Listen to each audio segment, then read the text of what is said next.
കേരളം ഒരു യുഗം അവസാനിച്ച് മറ്റൊരു യുഗത്തിലേക്ക് പ്രവേശിക്കുവാനുള്ള ഒരു യാത്രയായിട്ടാണ് ഈ യാത്രയെ ജനങ്ങൾ കാണുന്നത്. ജനങ്ങൾ അത്രമാത്രം ഇത് ആഗ്രഹിച്ചു കൊണ്ടിരിക്കുകയാണ്.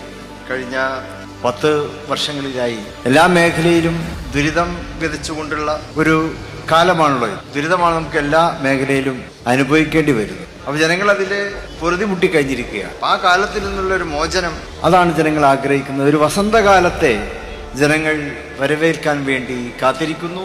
ആ വസന്തകാലത്തേക്കുള്ള യാത്രയാണ് ബഹുമാനപ്പെട്ട പ്രതിപക്ഷ നേതാവ് കേരളത്തിന്റെ വടക്കേ അറ്റം മുതൽ ആരംഭം കുറിച്ചിട്ടുള്ളത്. ഈ യാത്രയ്ക്ക് ശേഷം 1-2 മാസങ്ങൾക്കുള്ളിൽ നമുക്ക് വസന്തകാലം വിടരും എന്ന് തന്നെയാണ് നമുക്ക് പ്രതീക്ഷിക്കുവാൻ.